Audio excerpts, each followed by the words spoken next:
सालों से बंद पड़े और भूतिया घोषित हो चुके उस अस्पताल में भारी हलचल थी। बाहर कुत्तों का शोर माहौल को खौफनाक बना रहा था। उस बंद पड़े अस्पताल के ऑपरेशन थिएटर में एक चुड़ैल की डिलीवरी हो रही थी। उसके आसपास बहुत सारी भयानक चुड़ैलें खड़ी थी।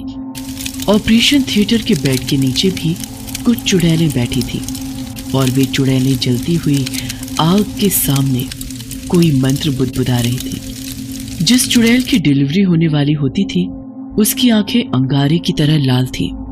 उसे दर्द तो बहुत हो रहा था, लेकिन उसने अपने दर्द को दबा रखा था। इस दर्द के उस पार मुक्ति होगी, मुक्ति। कुछ देर बाद अचानक से जलती हुई आग बुझ गई। उसके बाद वो सारी चुड़ैलें जिस चुड़ैल की डिलीवरी हो रही थी उसके आगे खड़ी हो गई। बाहर कुत्तों के भौंकने का शोर और भी बढ़ गया था, लेकिन फिर सब कुछ खामोश हो गया और एक बच्ची के रोने की आवाज आने लगी। मुक्ति आ गई, मुक्ति बहन आ गई, मुक्ति तेरी बेटी आ गई। मेरी बेटी मुक्ति, रोना तुम्हें नहीं किसी और को है। इस घटना के कुछ दिनों के बाद की बात है। रात के 11:30 बज रहे थे। मायागंज में रहने वाला सूर्या अपनी कार से उस सुनसान सड़क के रास्ते अपने घर वापस लौट रहा था। तभी उसके मोबाइल की घंटी बजी।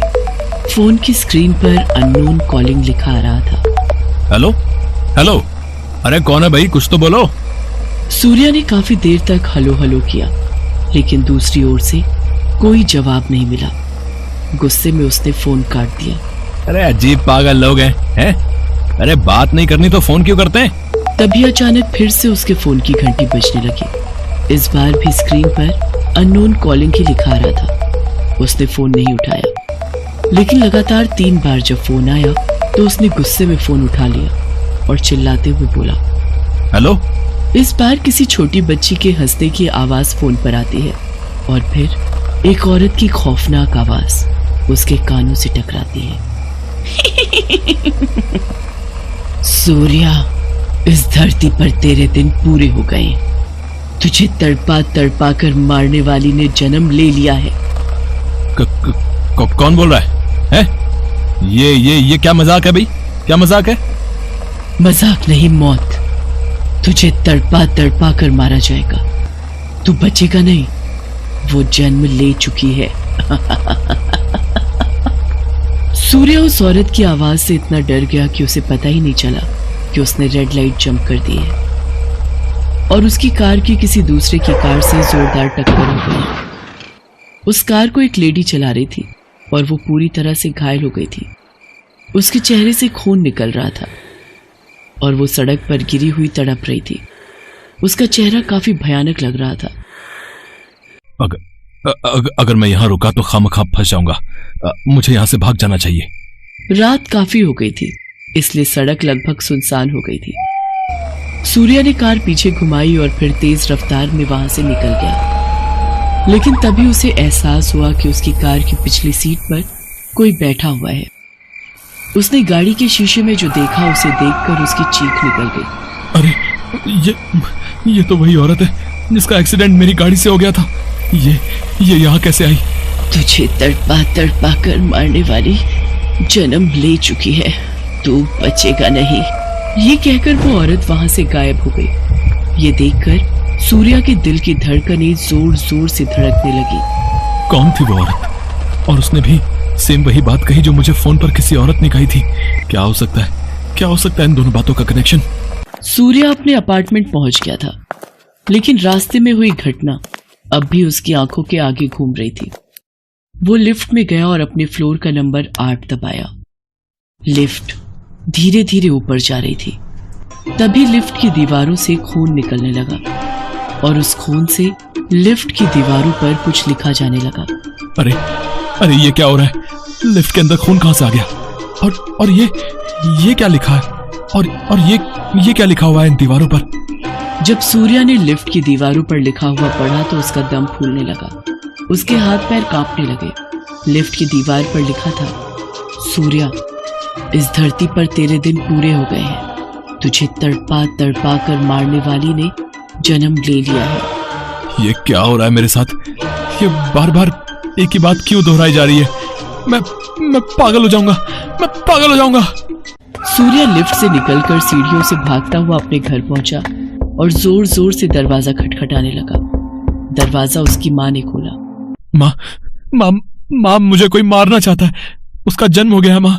उसके चेहरे का उड़ा रंग और इस तरह की बातें सुनकर उसकी माँ सुनैना देवी भी घबरा गई। उसकी बहन कामिनी भी कमरे के अंदर से बाहर आई। अरे किसका जन्म हो गया है? कौन तुम्हें मारना चाहता है? क्या हुआ भैया, ये सब तुम क्या बोल रहे हो? तभी लिफ्ट आकर 8वें फ्लोर पर रुकी।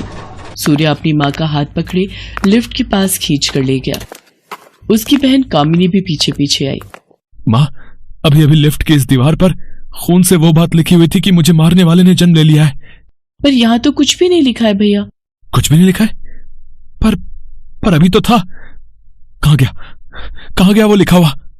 सूर्या को समझ नहीं आ रहा था कि खून से लिखी वो लाइनें अचानक कहाँ गायब हो गई। अपनी माँ और बहन के साथ वो घर के अंदर आ गया। वो खाना खाकर बिस्तर पर चला तो गया, लेकिन उसके मन का डर नहीं गया। उसे नींद नहीं आ रही थी, इसलिए वो मोबाइल चलाकर YouTube पर वीडियो देखने लगा। लेकिन तभी मोबाइल की स्क्रीन एकदम से काली हो गई और एक खौफनाक चेहरा उस पर उभरा और उसने कहा कि सूर्या, इस धरती पर तेरे दिन पूरे हो गए हैं। तुझे तड़पा तड़पा कर मारने वाली ने जन्म ले लिया है। अचानक उस कमरे में एक छोटी सी बच्ची घुटनों के बल चलती हुई वहां दिखाई दी। सूर्या की नजर जब उस पर गई तो कौन है ये बच्ची? उसके बाद वो बच्ची हवा में उड़ने लगी और अचानक वहां एक चुड़ैल प्रकट हो गई। उस चुड़ैल को देखकर सूर्या के मुंह से चीख निकल गई। आरती, तुम?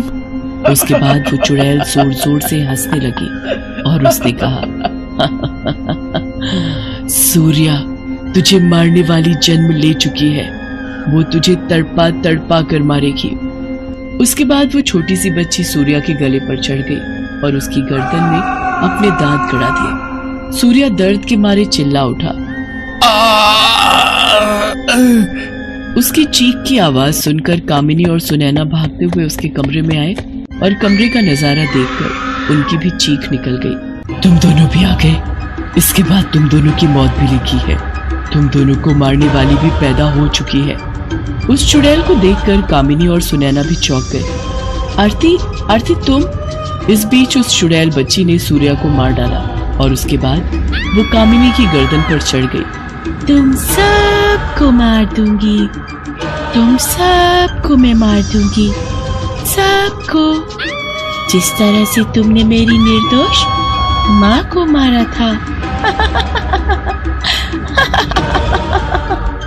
अरे छोड़ मुझे, माँ मुझे बचाओ, इसके नुकीले दांत मुझे चुभ रहे हैं। तुम लोगों को आज कोई नहीं बचा सकता, कोई नहीं।